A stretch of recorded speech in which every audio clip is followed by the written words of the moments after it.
నమస్తే. ఇన్నాళ్ళు నన్ను సపోర్ట్ చేస్తూ, ఎంకరేజ్ చేస్తూ మీ ప్రేమని నాకు అందిస్తున్న ప్రతి ఒక్కరికి కృతజ్ఞతలు.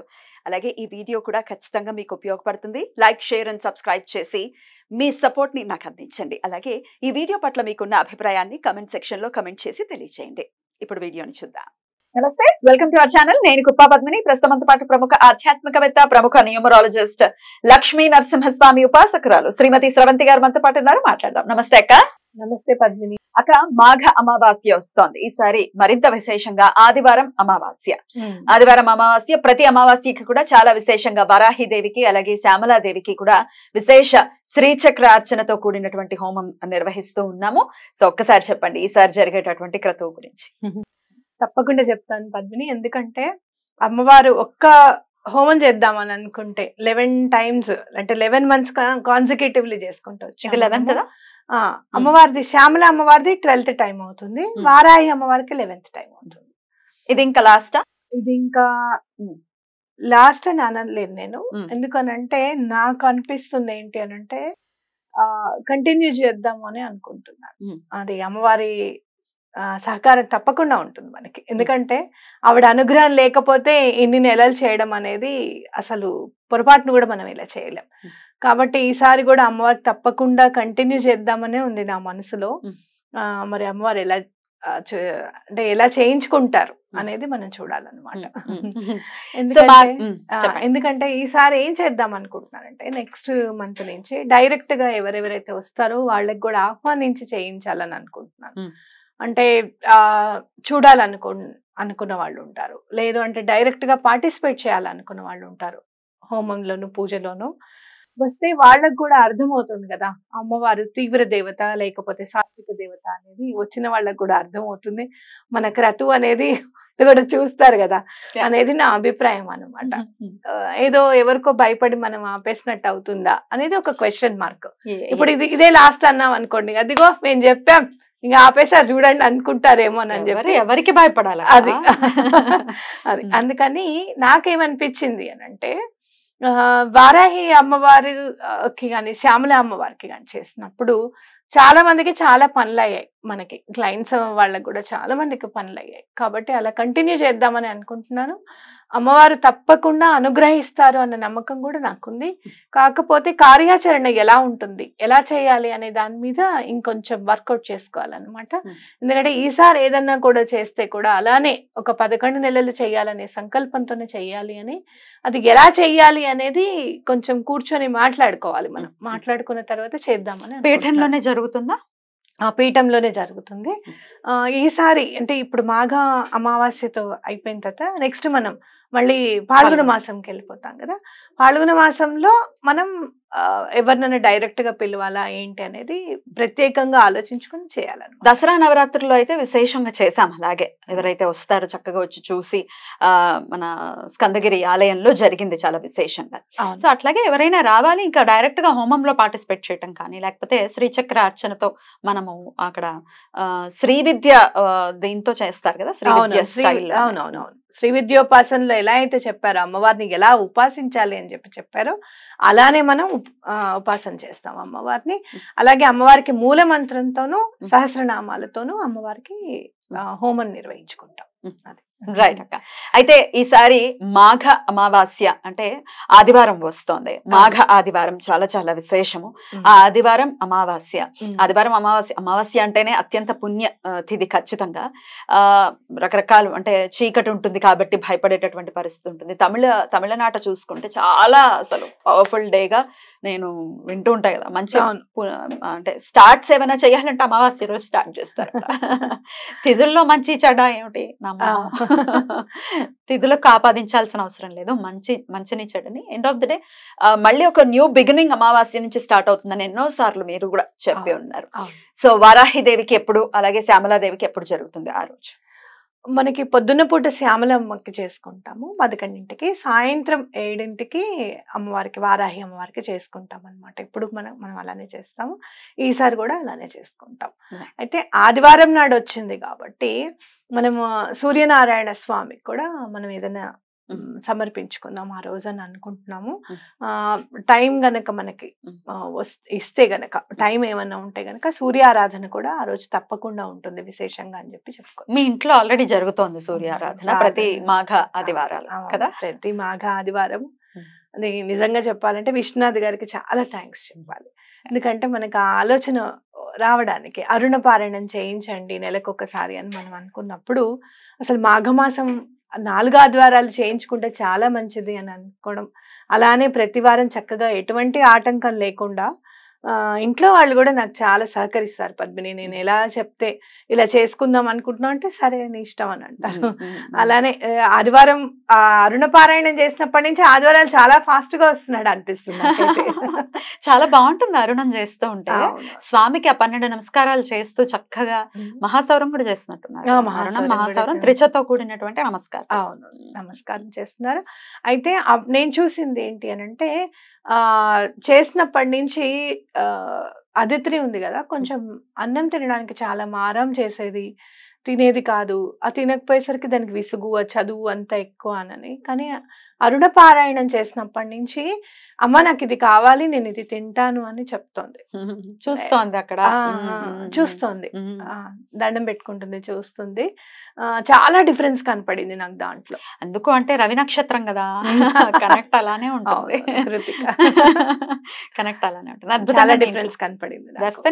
కాబట్టి యూనివర్స్ అంటే సూర్య భగవానుడు కూడా తొందరగా మనం అనుకున్నది ప్రసాదిస్తారు అని చెప్పడానికి ఇది ఒక తార్కాణంగా మనం చెప్పుకోవచ్చు అనమాట. ఎవరైనా అరుణ పారాయణం ఎలా చేసుకోవాలి ఏంటి అనేది తెలుసుకోవాలి అనుకుంటే గనక, అసలు నెక్స్ట్ సండే, ఈ సండే మనం బిజీగా ఉన్నాము కదా, అరుణ పారాయణం ఇంట్లో జరుగుతుంటుంది, మనమేమో రేపు సిద్ధమంగళ స్తోత్రం సేవలో ఉన్నాం కదా రేపు. కాబట్టి ఈసారి అరుణ పారాయణం చేసేటప్పుడు, నేను నెక్స్ట్ మంత్ చేయించేటప్పుడు తప్పకుండా వీక్షకులకి లైవ్ పెట్టిద్దాం అనేది తప్పకుండా ఉందన్నమాట, ఆలోచన ఉంది. తప్పకుండా అరుణం చేయించుకోవటం అది ఋతువుల ద్వారా చేయించుకునేటటువంటి పరిస్థితి ఉంటుంది. కానీ ఖచ్చితంగా ఆరోగ్య ప్రదాత సూర్యనారాయణమూర్తి మనందరికీ తెలిసిందే. అయితే ఈ ప్రత్యేకించి అమావాస్య రోజు కూడా వరాహిదేవికి శ్యామలాదేవితో పాటు సూర్యనారాయణమూర్తికి కూడా ఆరాధన. అలాగే ఎలాంటి బాధల నుంచి బయటపడటం కోసం ఈ వరాహిదేవిని కానీ శ్యామలాదేవిని కానీ కొలవచ్చక్క? పిల్లలు చదువుకోవాలి అని అంటే, మేధా సంపత్తి బాగుండాలి అనుకుంటే, ఆటిజం నుంచి ఎట్లాంటి విముక్తిని కూడా చెప్పచ్చు అమ్మవారు తలుచుకుంటే ఎంతసేపు. అలానే ఎంతో కొద్దో గొప్ప వాళ్ళు నేర్చుకోవాలి. వాళ్ళు పిల్లలు, ఆటిజంలో ఉన్న పిల్లలు ఏంటంటే అరుస్తూ ఉంటారు, లేకపోతే ఒక చోట కూర్చోరు, కొడుతూ ఉంటారు. ఇలాంటివన్నీ కూడా తగ్గాలి అని అనుకుంటే గనక, అలాగే మనం అంటే ఒక ఆర్ట్ అనేది రావాలి పిల్లలకి. చదువుకుంటున్నారు, సంగీతం నేర్చుకుంటున్నారు, 2 ప్యారలల్ గా కుదరడం లేదు, లాస్ట్ మినిట్ లేదో టైం వల్ల ఆగిపోయింది కొంతమందిది. అలాంటి వాళ్ళది కంటిన్యూ అవ్వాలనుకుంటే గనక, అలానే పెద్ద వాళ్ళు ఉన్నారు, మాకు ఛాన్సెస్ రావడం లేదండి, మేము చాలా కష్టపడుతున్నాం అనుకునే వాళ్ళు, ఇలాంటి వాళ్ళందరూ పొలిటికల్, ఆ జాబ్ కి సంబంధించినవి, ఇలాంటి ఏ ప్రాబ్లమ్స్ ఉన్నా కూడా మనం శ్యామల అమ్మవారిని దండం పెట్టుకోవచ్చు అనమాట, ఆవిడ్ని కొలవచ్చు. అలాగే వారాహి అమ్మవారిది ఏంటంటే, ప్రత్యేకించి భూ సంబంధ వివాదాలు ఏమన్నా ఉంటే గనక, అలాగే కోర్టుకు సంబంధించిన ఏమైనా ప్రాబ్లమ్స్ ఉంటే, అలాగే అసలు ఇది మొండి పని, ఇది అవ్వదు అని అనుకుంటే, వాళ్ళు ఎవరైనా మిమ్మల్ని ఇబ్బంది పెడుతుంటే వారాహి అమ్మవారికి దండం పెట్టుకోండి, తప్పకుండా మీ పనులు అయిపోతాయి అనడంలో ఎటువంటి అతిశక్తి లేదన్నమాట. సో 3 క్రతువులు జరుగుతున్నాయి, అటు సూర్యనారాయణమూర్తికి, వరాహిదేవికి, శ్యామలాదేవికి. సో చక్కగా గోత్రనామాలు పంపించుకోదలుచుకున్న వాళ్ళు ఎలా కాంటాక్ట్ చేయొచ్చు? ఒక ఫోన్ నెంబర్ మీరు స్క్రోల్ చేస్తారు కదా, ఆ ఫోన్ నెంబర్ కి కాల్ చేయండి. గోత్రనామాలు ఎవరైనా ఇవ్వాలనుకుంటే వాళ్ళు చక్కగా రిజిస్టర్ చేసుకోవచ్చు. తప్పకుండా ఎవరైనా క్రతువులో గనక మీరు డైరెక్ట్ గా పాల్గొనాలనుకుంటే, ఎందుకంటే మాఘ అమావాస్య కాబట్టి చెప్తున్నాను, ఎవరైనా డైరెక్ట్ గా మీరు రావాలి అనుకుంటే, క్రతువు చూడాలి అని అనుకుంటే గనక తప్పకుండా నాకు ముందు ఇన్ఫార్మ్ చేస్తే నేను దాన్ని బట్టి ఎంతమందిని నేను అలొకేట్ చేయగలను అనేది నేను చూసుకుని నేను చెప్తాను, నీకు చెప్తాను కదా. తప్పకుండా. పీఠంలో స్పేస్ సరిపోతుందా? సరిపోతుంది. దాన్ని బట్టే ప్లాన్, దాన్ని బట్టి మనం ప్లాన్ చేసుకుందాం. తప్పకుండా అందరూ కూడా మాఘ అమావాస్య కాబట్టి ఎంత కొంతమంది మీరు ఎవరైనా రావాలి అనుకుంటే గనక చెప్తే నేను వాళ్ళకి అరేంజ్ చేస్తాను. అలాగే ప్రసాదం కూడా పంపించడం జరుగుతుంది. ప్రసాదం పంపిస్తాను. ఈసారి కూడా ఎప్పుడు కూడా రుద్రాక్షలును చీరలు పంపిస్తున్నాను. ఈసారి కూడా తప్పకుండా ఎవరైతే బుక్ చేసుకుంటారో వాళ్ళందరికీ కూడా ప్రసాదం పంపించడం జరుగుతుంది అనమాట. రైట్ అక్క, చాలా అద్భుతంగా ఈసారి మాఘ అమావాస్య ఆదివారం వస్తోంది కాబట్టి ఖచ్చితంగా ప్రతి ఒక్కరు కూడా వినియోగించుకుని పరిపూర్ణంగా అమ్మవారి అనుగ్రహం మనందరి పట్ల ఉండాలని, అలాగే సూర్యనారాయణమూర్తి అనుగ్రహం కూడా మనందరి పట్ల ఉండాలని మనస్ఫూర్తిగా కోరుకుంటూ థ్యాంక్ యూ సో మచ్ అక్క. నమస్తే. ఇంకో విషయం చెప్పాలి, చెప్పండి. నమస్తే చెప్పే ముందు తప్పకుండా చెప్పండి. మీకడ్డే చాలా మంది అంటే నన్ను చాలా అంటే మీరు ఇలా చేస్తున్నారు, అమ్మవారికి ఆపకుండా చేయగలుగుతున్నారు అని అంటే గనక 11 నెలలు మీరు ఇంత కంటిన్యూగా చేయగలుగుతున్నారు అని అంటే మీకు చాలా అనుగ్రహం ఉంది అమ్మవారిది అని చెప్పి చాలా మంది అంటారు. నేను కూడా వారాహి అమ్మ ఇక్కడ ఉన్నారు, ఆవిడని అసలు ఆవిడ చేసిన మంచిని ఇలా చేశారు అమ్మవారు, ఇంత చేశారు అని చెప్పి ఒక మాటలో నేను చెప్పలేను. అమ్మా నాకు ఈ కష్టం ఉంది అని అంటే అలా తీసి అవతల పెట్టేస్తారనమాట ఎప్పుడు కూడా. అలాంటిది అమ్మవారిని తీవ్ర దేవత అని అంటే నాకు చాలా బాధ అనిపిస్తుంది. అంటే ఎవరైనా మీ అమ్మకి చాలా కోపము, మీ మమ్మీతో చాలా భయంగా ఉంటుంది నాకు మాట్లాడాలి అని అన్నారు అనుకోండి, నిజంగా ఆవిడ కోపిస్తైనా కూడా ఆ బిడ్డకి బాధ అనిపిస్తుంది. అసలు వారాహి అమ్మవారి విషయంలో మీరు ఎవరు కూడా ఆవిడ తీవ్ర దేవత అని మాత్రం ఎటువంటి పరిస్థితుల్లోనూ అనుకోకండి. అది మహా పాపం అనుకుంటే గనక.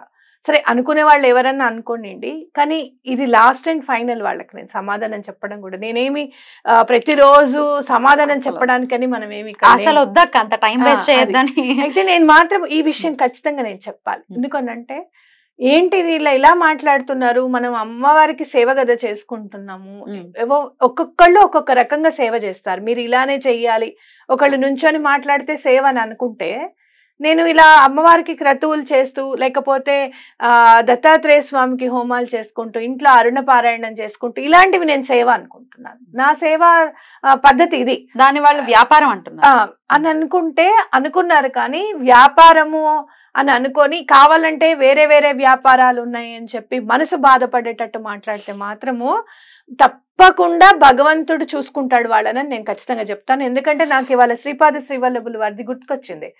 స్వామి నువ్వు వస్తావా, న్యాయస్థానంలో నువ్వు వస్తావా మాకు చెప్పడానికి, నా కోసం చెప్పడానికి ఆయన వస్తాడా అని అడిగితే ఆయన వస్తాడు అని చెప్తారు పిఠాపురంలో ఆవిడ. ఆయన నిజంగానే న్యాయస్థానంలో అప్పటికప్పుడే ఆయన సాక్షాత్కరించి సాక్ష్యం చెప్పారనమాట. కాబట్టి నువ్వు ఇలా చూసుకున్నా, అటు సుబ్రహ్మణ్యేశ్వర స్వామి ఇలా వెళ్ళిపో నీకైనా నాకైనా, పళని సుబ్రహ్మణ్యేశ్వర స్వామి కూడా చనిపోయిన వాడి రూపంలో వచ్చి సాక్ష్యం చెప్పారట ఒకడికి. కథలు రెండు మనం చెప్పుకున్నవే. నాకు అనిపించింది స్వామి ఇదేమిటిది, నాకు ఇంత బాధ ఏంటి అని అనుకుంటే నాకు ఇవాళ ఒక ఫోటో కనపడింది పద్మిని, ఇప్పుడు కూడా కనపడింది. అక్కల్కోట్ మహారాజ్ గారు అంత తొందరగా ఫోటో కూడా కనపడదు.